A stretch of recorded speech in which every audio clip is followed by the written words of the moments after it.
Ashama akkam jirtu daawwattoota keenya kabajamoo fi jaallatamoo warroonni mana keenya maatii taatan laayik godha, warroonni immoo mana keenyaaf haaraa taatan sabiskiraayib gochuun gara maatii keenyatti dabalama isiniin jenna. Ani haadha tolaati, yuutuubiin kan tolaati. Kanaaf tola mucaa Oromooti. Kana mucaa keessan kana jajjabeessaa sabiskiraayib godhaa fi isiniin jedha. Kana guyyaa irraa wanta nan isinii qabadhee dhufe wanta gurra nama qabachiisu garuu ta'us waan irraa barachuu qabdu yookaan itti irraa barachuu qabdu yookaan bakka wanta biyya keenya keessatti wanta akkanaatis hin ta'a ture eedaa jettanii akka keessatti of laaltaniifan isinii fide. Tole kabajamtoota fi jaalatamtoota keenya akkas ture. Saamii hin beektu, immuu hin beektu jedhee yaada. Mucaan kun qaama sadaffaadha. Jireenya jara kanaa keessa galee maal akka gochaa ture hin beektu. Isa dura garuu mucaan kunii fi himmuun obbolaadha.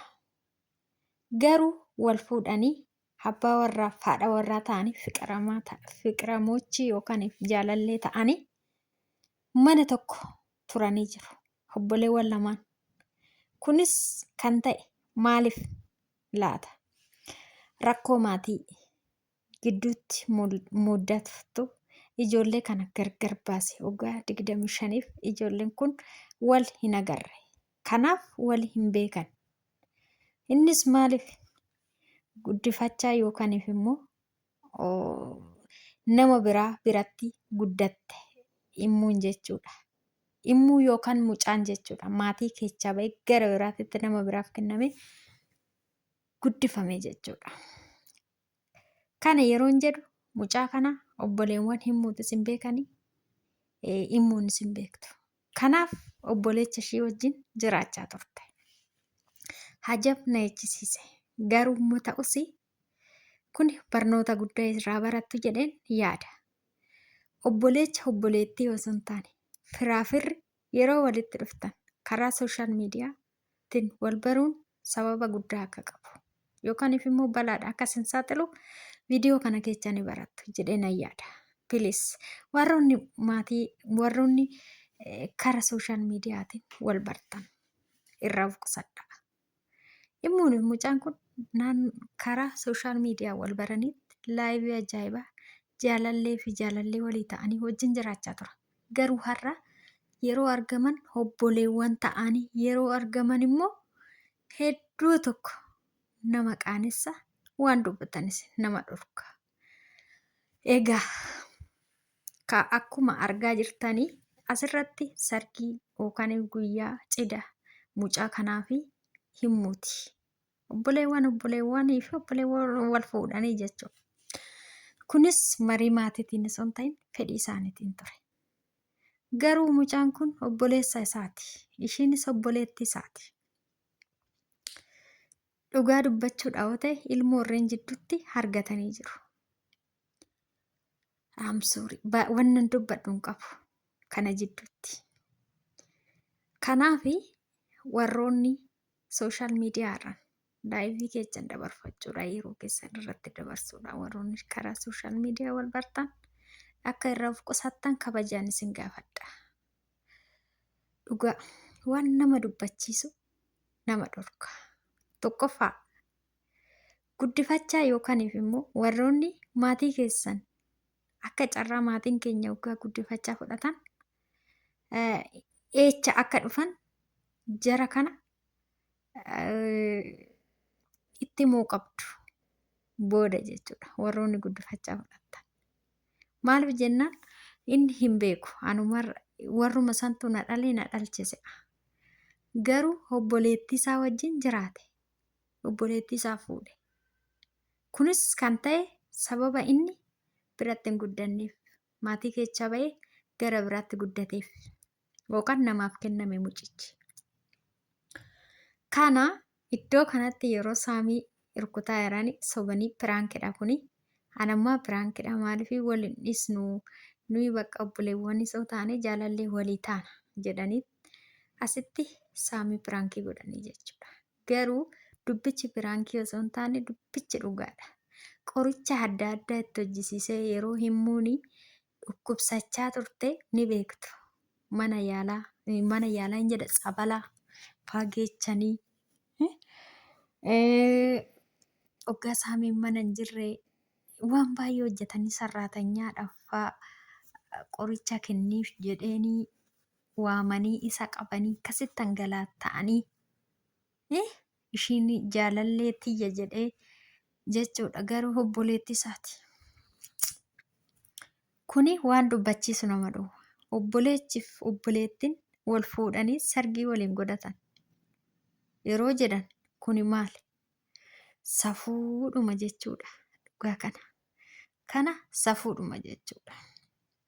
Kanas ijoollee kana carraa kanaaf kan saaxile inni wal biratti guddachuu dhabu isaaniiti. Baay'ee na gaddisiisan. Baay'een gadde. Maaliif yoo jettanii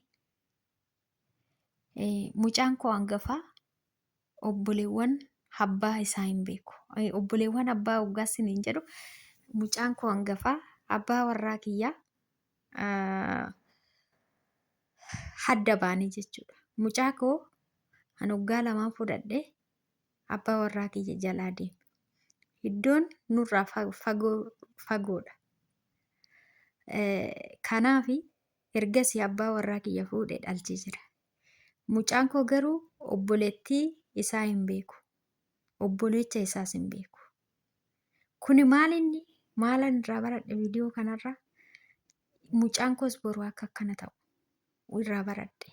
Maaliif jennaani anatu geessee barsiisuu dhorke. Har'a waggaa 14 ta'eera.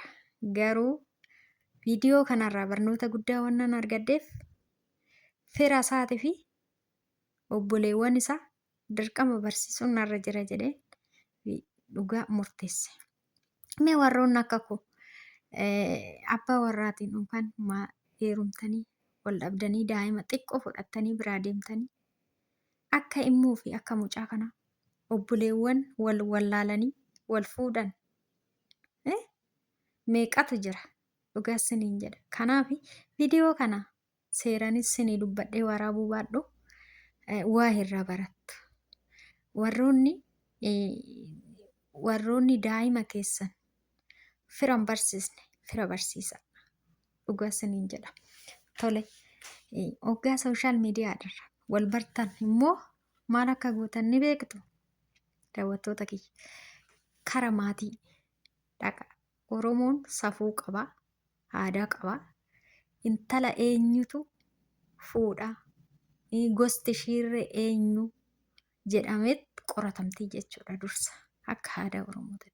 Mucaanis akkasumatti qoratamaa jechuudha. Warri mucootis warri mucaatis wal qoratu jechuudha. Akka isaatti akkaataa sanii isinii ta'u kara maatii keessanitti akka ergattan. Dursa odoo isin jaalala keessan galiin biyyi keessa fira eessaa qabda? Atan eenyuti ishi? Tole kanas gaafattan miti innis yaa gaafatatis gaafadhu. Sana booddee maal gootu kara maatii keessanitti bakka akkanaa ni beektu jettanii gaafachuu. Kanaaf nama naannoo keessanii yoo ta'e isin hin beekne. Nama naannoo keessanii yoo hin taane garuu sirriitti akka wal qorattan dhaamsa kiyya isiniin jedha. Oromootiyyaa ijoollee keenya warroonni gama sooshaal miidiyaa kanaan wal jaalattan yookaan jiruu ijaarrattan kuni dhiibbaa guddaa sinirratti gahaa jedhee yaadaa jira. Kanaaf amma isinii danda'ame hoggaa gaa'ela tokko dhaabdanii maatii isaa qorachuu eecha firasaa aanteessaa akka abbaa torbaa jechuudha. Qorattanii sanaan booda eechaa akka ta'e ilma eechaa atis immoo dhiira yoo taate intala eenyu gosa ishiirree maalummaa ishiirree haxxaarraate gara maatii ishiitti ergattanii yeroo karaa sanii wal fuutan bareeda natti fakkaata. Kanaaf turtii gaarii qabaadhaa.